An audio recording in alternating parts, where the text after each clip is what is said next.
The janitor told me he wanted to save my soul, then looped his belt around my neck and hauled me down the hallway like a disobedient dog. I woke up in the ICU with a dislocated shoulder, 2 cracked ribs, and a form letter from the district saying they were reviewing procedures. Sophomore year, by the way. These 3 stories come from people who discovered way too late that the one carrying the keyring can be the monster you never see coming once the last bell rings. Story 1. The sermon. Francis was the kid who actually liked staying after the final bell. Empty hallways, no distractions, just him and the soft squeak of Mr. Mike's mop bucket echoing under the fluorescent lights. Mike whistled hymns while he worked, always the same off-key tune. Teachers joked he'd been there since the first Bush administration. Kids said he was part of the decor, like the dusty trophy case no one ever polished. One Tuesday in March, the overhead lights clicked off at 6:07 p.m., the auto timer. Francis packed up, headed for the exit, and found Mike waiting under the red exit sign, a worn leather Bible in his hand. "Francis, you're Catholic, yeah? You know confession." Francis forced a laugh. "Yeah, I should probably head home, mister." "Mike." Mike stepped closer. "No more whistling. I've been watching. Phones, dirty jokes, skirts up to here. Somebody needs to wash this place clean." He tapped the Bible. "I can wash you clean." Francis tried to slide past. Mike's arm shot out, slammed him against the lockers. The janitor's breath reeked of sour mop water. "Kneel." When Francis hesitated, Mike drove him to the tile so hard his tailbone cracked. Then the belt came off, not in anger, in ceremony, like he was prepping communion. Security footage shows Mike dragging Francis the length of the science wing, belt cinched around the boy's neck, Bible balanced on the mop bucket. It ended only because Mrs. Alvarez, the elementary wing custodian, heard the gurgle. She tackled Mike with a trash can, breaking 2 fingers. Police found a journal in Mike's locker.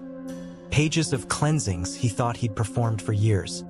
Francis spent 3 days in the ICU, 6 months learning to breathe past the smell of pine cleaner.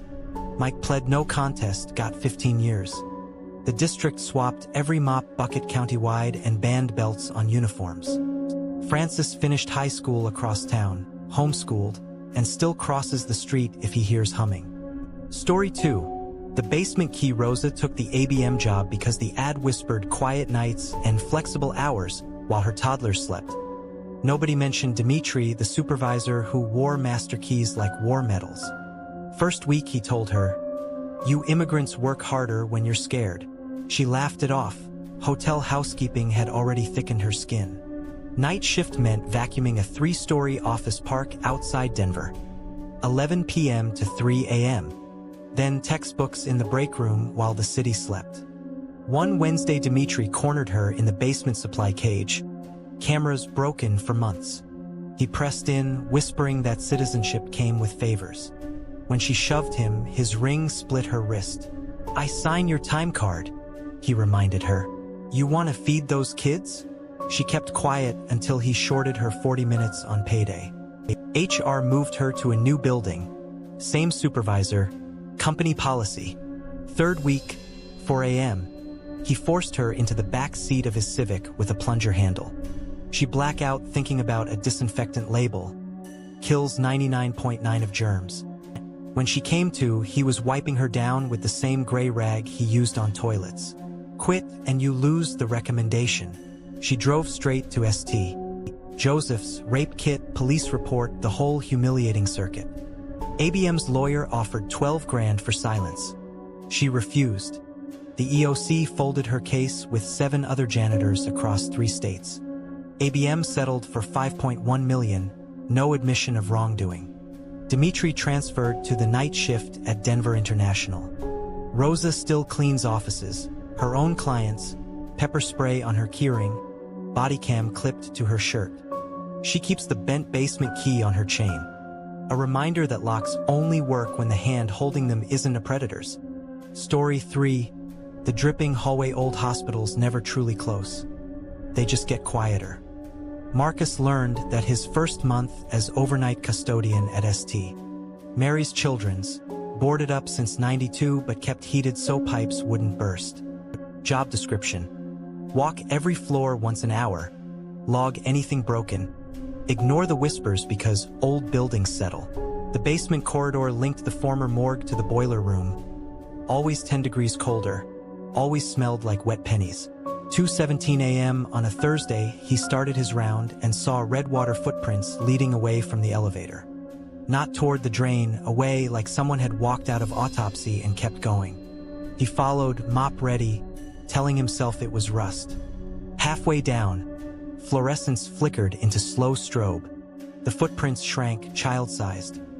He called out, "Hello? You're not supposed to be here."